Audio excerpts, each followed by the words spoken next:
Good morning students, welcome to my YouTube channel. इस video में हम तिलक के राजनीतिक चिंतन के बारे में अध्ययन करेंगे कि उनका राजनीतिक चिंतन में राष्ट्रवाद से उनका क्या तात्पर्य था तथा उनका स्वराज्य संबंधी उनका क्या लक्ष्य था। इसके बारे में हम इसमें अध्ययन विस्तार से करेंगे। तिलक ने सन 1889 में भारतीय राष्ट्रीय कांग्रेस की सदस्यता प्राप्त की थी और इसी समय से उनके राजनीतिक विचारों का क्रम प्रारंभ होता है।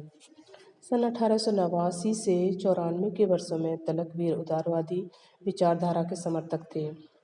उन्होंने इन वर्षों में कांग्रेस के उदारवादी कार्यक्रम और मार्ग का समर्थन किया और वे इस बात को भी स्वीकार करते थे कि कांग्रेस ने अपनी संवैधानिक नीति तथा प्रस्तावित सुधारों की मांग से अनेक उपलब्धियां प्राप्त की हैं। कांग्रेस के नागपुर अधिवेशन 1891 में उन्होंने कहा था कि उनका लक्ष्य शासन को दुर्बल बनाना नहीं है, लेकिन उनके राजनीतिक और सामाजिक चिंतन का मूल आधार उदारवादियों से भिन्न था। अतः वे अधिक समय तक उदारवादी विचारधारा के साथ जुड़े नहीं रहे। सन 1895 से उनके राजनीतिक चिंतन में परिपक्वता आई और ब्रिटिश सरकार के भारत विरोधी कार्यों तथा स्वयं के राष्ट्रवादी विचारों ने उन्हें उदारवादियों से अलग कर दिया। उनके राजनीतिक चिंतन की प्रमुख बातों का हम संक्षिप्त उल्लेख इस प्रकार से कर सकते हैं। तिलक का राष्ट्रवाद अंशतया पुनरुत्थानवादी राष्ट्रवाद। तिलक का राष्ट्रवाद अंशतया पुनरुत्थानवादी और पुनर्निर्माणवादी था। उन्होंने वेदों तथा गीता से आध्यात्मिक शक्ति एवं राष्ट्रीय उत्साह ग्रहण करने का संदेश दिया और बतलाया कि भारत को प्राचीन परंपराओं के आधार पर ही आज के भारत के लिए स्वस्थ राष्ट्रवाद की स्थिति को प्राप्त किया जा सकता है। इस प्रसंग में अपने विचार व्यक्त करते हुए उन्होंने उनका पत्रिका मराठा में उन्होंने लिखा है कि सच्चा राष्ट्रवाद पुरानी नींव पर ही निर्माण करना चाहता है, जो सुधार पुरातन के प्रति घोर असम्मान की भावना पर आधारित है। उसे सच्चा राष्ट्रवादी रचनात्मक कार्य नहीं समझता। हम अपनी संस्थाओं को ब्रिटिश ढांचे में नहीं ढालना चाहते। सामाजिक तथा राजनीतिक सुधार के नाम पर हम उनका अराष्ट्रीयकरण नहीं करना चाहते। आगे उन्होंने कहा कि तिलक ने भारतीयों में यह भावना उत्पन्न करने का अथक प्रयास किया कि उन्हें गीता और वेदों के महान संदेशों में नई शक्ति और नई चेतना ग्रहण करनी चाहिए। ऐसा करने पर ही भारत वह आध्यात्मिक शक्ति प्राप्त कर सकेगा जिसके बल पर ब्रिटिश नौकरशाही से टक्कर लेकर स्वराज्य प्राप्त किया जा सकेगा। सुधारों के नाम पर प्राचीनता का अनादर करना राष्ट्रीयता के पतन का प्रतीक है। यदि भारत में सच्ची राष्ट्रीयता का प्रसार करना है तो उसके लिए आवश्यक है कि प्राचीन संस्कृति का पुनर्जागरण किया जाए। तिलक की मान्यता थी कि जो राष्ट्रवाद राष्ट्रीय एकता पर आधारित होता है वही सच्चा और स्वस्थ राष्ट्रवाद है।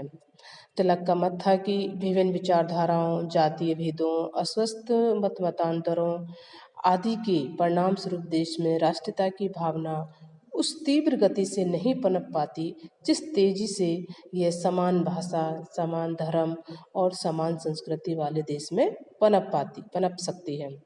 यही कारण था कि उन्होंने भारत की राष्ट्रीय एकता के लिए मनोवैज्ञानिक और आध्यात्मिक तथ्यों पर अधिकाधिक बल दिया।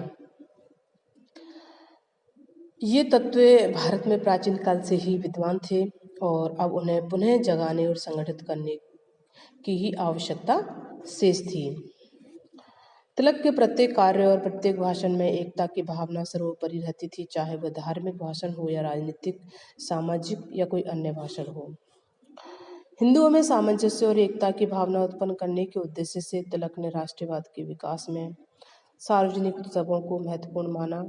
राष्ट्रीयता को आध्यात्मिक और सांस्कृतिक स्वरूप प्रदान करने के उद्देश्य से ही उन्होंने गणपति उत्सव और शिवाजी उत्सव मनाना शुरू किए। उन्होंने केसरी में एक लेख में लिखकर के कहा कि गणपति पूजा की तुलना यूनान के ओलंपियन और पिथियन उत्सव से की। तिलक की मान्यता थी कि इन उत्सवों का आयोजन प्रतीक स्वरूप है जिनसे राष्ट्रवाद की भावना पनपती है। राष्ट्रीय उत्सव, राष्ट्रीय गान, राष्ट्रीय ध्वज आदि देशवासियों के संवेगों और भावों में तीव्रता लाते हैं तथा उन्हें सुप्त नहीं होने देते हैं। इससे राष्ट्रवाद के प्रतीकात्मक प्रदर्शन की संज्ञा दी जा सकती है, जिससे सांस्कृतिक अभिवृद्धि होती है तथा समूह राष्ट्रवाद का निर्माण होता है। नेक्स्ट, इसमें क्या तिलक कोरे हिंदू राष्ट्रवादी और मुस्लिम विरोधी थे? इस तरह का आरोप तिलक पर लगाया जाता है कि वो हिंदू राष्ट्रवादी विचारों से सराबोर थे और मुस्लिमों के विरोधी थे। तिलक को व्यक्तिगत रूप से हिंदू धर्म तथा संस्कृति पर भारी गर्व था और उनके राष्ट्रवादी चिंतन में अंशतः पुनरुत्थानवाद के तत्व देखे जाते हैं। इस आधार पर उनके कुछ आलोचक उनसे कहते हैं कि वे कोरे हिंदू राष्ट्रवादी थे और मुसलमानों के विरुद्ध थे। जकारिया ने उनके बारे में कहा है कि वे हिंदुओं की मुस्लिम विरोधी बदले की भावना के प्रतिनिधि थे। उन्होंने मुसलमानों का एक बड़ा वर्ग भारतीय राष्ट्रीय कांग्रेस और राष्ट्रीय आंदोलन से अलग रहा। रजनी पामदत्त ने इसके लिए तिलक और अरविंद घोष को दोषी ठहराया। उनका कहना था कि इन दोनों ने राष्ट्रीय जागरण को हिंदू पुनरुत्थानवाद के साथ जोड़ दिया था, इसलिए मुस्लिम जनता राष्ट्रीय आंदोलन से अलग हो गई। इसके अतिरिक्त सिरोल ने भी ऐसा विचार व्यक्त किया था, किंतु तिलक के संबंध में ये सभी मान्यता न केवल अधूरी थी वरन नितांत असत्य भी थी। तिलक के राजनीतिक विचारों तथा कार्यों की ये गलत व्याख्याएं की गई थी। तिलक मुस्लिम विरोधी नहीं थे, लेकिन साथ ही वे मुस्लिम तुष्टीकरण के समर्थक भी नहीं थे। उन्हें यह सहन नहीं था कि अंग्रेजी सरकार मुसलमानों का पक्ष लेकर बहुसंख्यक हिंदुओं के हितों पर आघात करे तथा हिंदुओं को दबाने के लिए अवांछित तथ्यों को संरक्षण दे। तिलक का यह व्यवहार मानवतावादी था, जिसमें धार्मिक संकीर्णता के लिए कोई स्थान न था। इसलिए कहा जा सकता है कि यद्यपि व्यक्तिगत जीवन में तिलक को हिंदुओं के प्रति गंभीरतम श्रद्धा थी, किंतु राजनीतिक नेता के रूप में उनका लक्ष्य, नीति और दृष्टिकोण बहुत व्यापक था।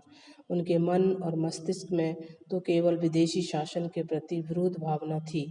उनके दृष्टिकोण की उदारता और व्यापकता का प्रमाण यह है कि विदेशी से तिलक का अर्थ केवल विधर्मी नहीं था। उनका कहना था कि विदेशीपन का संबंध तो हितों से है, इसलिए जो व्यक्ति भारत के कल्याण के लिए कार्य करता है वो विदेशी नहीं है। वस्तुतः वे हिंदू राष्ट्रवाद के नहीं वरन शक्तिशाली और सूरत्व प्रधान राष्ट्रवाद के संस्थापक थे। अब हम बाल गंगाधर तिलक के स्वराज्य संबंधी जो उनका लक्ष्य था संबंधी विचारों का इसमें विस्तार से अध्ययन करेंगे। तिलक की समस्त राजनीतिक चिंतन का एक शब्द में व्यक्त किया जा सकता है और वह है स्वराज्य। तिलक ने प्राचीन भारतीय दर्शन का बड़ा गहरा अध्ययन किया था, जिसका आधारभूत सिद्धांत था धर्मराज्य। धर्मराज्य का अभिप्राय एक राजनीतिक व्यवस्था से है जो धर्म पर आधारित हो और जिसका उद्देश्य धर्म का रक्षण तथा पोषण हो। स्वराज्य इस धर्म राज्य की एक आवश्यक स्थिति है। इस प्रकार स्वराज्य तिलक के लिए एक नैतिक आवश्यकता थी। प्रत्येक भारतीय का धर्म अर्थात कर्तव्य था, इसलिए उन्होंने घोषित किया था, स्वराज्य हमारा जन्मसिद्ध अधिकार है और हम इसे लेकर रहेंगे। स्वराज्य से तिलक का आशय था कि तिलक ने अपने जो उनका स्वराज्य से क्या आशय था उसके बारे में वर्णित किया है कि स्वराज्य से तिलक का आशय देश के लिए पूर्ण स्वाधीनता की ऐसी स्थिति से था जिसमें ब्रिटिश सम्राट के लिए कोई स्थान नहीं हो सकता था। लेकिन 1916 में उन्होंने स्वराज्य की अपनी धारणा को तत्कालीन परिस्थितियों में अधिक समानुकूल और व्यावहारिक बना लिया। होम रूल आंदोलन के अंतर्गत 31 मई 1916 को अहमदनगर में स्वराज्य पर अपने पहले भाषण में उन्होंने कहा था कि स्वराज्य से अभिप्राय केवल यह है कि भारत के आंतरिक मामलों का संचालन और प्रबंध भारतवासियों के हाथों में हो। हम ब्रिटेन के राजा सम्राट को बनाए रखने में विश्वास करते हैं। उनके ये विचार उनके यथार्थवादी दृष्टिकोण का परिचय देते हैं। तिलक ने अपनी पूर्ण धारणा अर्थात कहें कि पूर्ण स्वाधीनता की आकांक्षा का परित्याग नहीं किया था, वरन तत्कालीन परिस्थितियों को देखते हुए उन्होंने ब्रिटिश साम्राज्य के अंतर्गत स्वराज्य का व्यवहारिक सुझाव दिया था। यह पूर्ण स्वाधीनता की दिशा में पहला महत्वपूर्ण कदम था। स्वराज्य की मांग को राजद्रोह से अलग किया जा सके और देश की जनता को स्वराज्य के लिए संगठित किया जा सके, उनकी इस स्थिति को अपनाए जाने का यह एक कारण था। वे जानते थे कि स्वराज्य का संदेश प्रसारित करने के लिए उनका जेल से बाहर रहना आवश्यक था, जिससे वे जनता को जागरूक, संगठित और स्वतंत्रता के संघर्ष के लिए प्रेरित कर सकें। तिलक स्वराज्य के साथ अपने देश के लिए ऐसी शासन व्यवस्था के पक्षधर थे जिसमें शासन के सभी अधिकारी और कर्मचारी जनता के प्रति सचेत रहें तथा कार्यपालिका के अधिकारी और कर्मचारी स्वयं को जनता के प्रति उत्तरदायी समझें। तिलक का विश्वास था कि राज्य का अस्तित्व जनगण के कल्याण और सुख के लिए होता है और इस आधार पर स्वराज्य का आशय था कि अंतिम सत्ता जनता के हाथ में हो। इस आधार पर ही उन्होंने कहा था कि भारतीय रियासतों में भारतीय शासक होते हुए भी स्वराज्य नहीं है।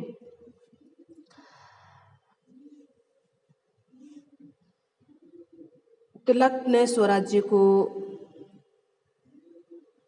उसी आशय से ग्रहण किया था जिस आशय से उदारवादी नेताओं ने इसे ग्रहण किया था। लेकिन इस प्रसंग में तिलक और उदारवादी नेताओं में बहुत अधिक महत्वपूर्ण अंतर है। उदारवादी नेताओं के विभिन्न राजनीतिक विचारों में देश के लिए स्वराज्य भी एक विचार था। तिलक के लिए स्वराज्य विचार मात्र नहीं था, यह उनका धर्म, उनका जीवन और उनका प्राण था। उदारवादी नेता स्वराज्य का उल्लेख तो करते थे, लेकिन ना तो उन्होंने गुलामी के अपमान को तिलक जैसी गहराई के साथ अनुभव किया था और ना ही वे तिलक के समान स्वराज्य के लिए सर्वस्व रूप में समर्पित थे। तिलक का समस्त राजनीतिक चिंतन स्वराज्य पर केंद्रित था।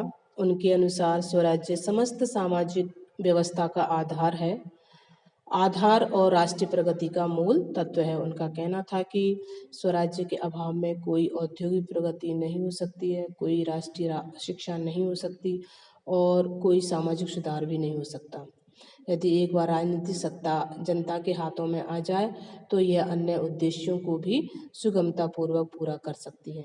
तिलक जब अर्धचेतना अवस्था में अर्थात मृत्यु शैया पर पड़े थे तब भी उनके अंतिम शब्द थे, यदि स्वराज्य न मिला तो भारत समृद्ध नहीं हो सकता। स्वराज्य हमारे अस्तित्व के लिए अनिवार्य है।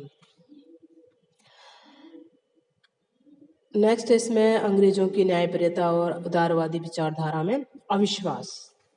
लोकमान्य तिलक को अंग्रेजों की न्यायप्रियता में कोई विश्वास नहीं था। उनकी मूल धारणा थी कि कोई भी साम्राज्यवादी शक्ति शासित देश के हित में शासन नहीं करती है। साम्राज्यवाद का तो उद्देश्य ही शासित देश का राजनीतिक, सामाजिक, सांस्कृतिक और आर्थिक शोषण करना होता है। भारत में ब्रिटिश शासकों का उद्देश्य भी यही है और अंग्रेजों की न्यायप्रियता पर विश्वास करना नितांत अविवेकपूर्ण है। उन्होंने उदारवादियों की पद्धति और साधनों की निरर्थकता और प्रभावहीनता पर कटाक्ष करते हुए कहा था कि अनुनय, आग्रह और प्रतिनिधिमंडल से कुछ भी नहीं होने वाला जब तक कि इसके पीछे ठोस शक्ति ना हो। संवैधानिक पद्धति उदारवादी विचारधारा का मूल आधार थी। तिलक ने इस संवैधानिक पद्धति की निष्फलता पर केसरी में भी कई लेख लिखे थे। उन्हें यह सिद्ध करने में कोई कठिनाई नहीं हुई कि इस विश्वास पर आधारित कोई भी कार्य समय को नष्ट करना मात्र है। तिलक का विचार था कि संवैधानिक पद्धति ब्रिटेन शरीर के देश में तो ठीक हो सकती है, जहाँ एक संविधान है और शासन जनता के प्रति उत्तरदायी है। भारत जैसे देश में संवैधानिक पद्धति सर्वथा अनुपयुक्त थी, जहाँ की दंड व्यवस्था ही संविधान था। और जनता के पास सरकार को बदलने के लोकतांत्रिक साधन नहीं थे। ये थे लोकमान्य बाल गंगाधर तिलक के स्वराज्य संबंधी और उनके अंग्रेजी शासन में अविश्वास। उन्होंने राष्ट्रवाद के संबंध में अपने विचार प्रस्तुत किए थे और वो बहुत राष्ट्रवादी व्यक्ति थे और स्वराज्य उनका अंतिम लक्ष्य था।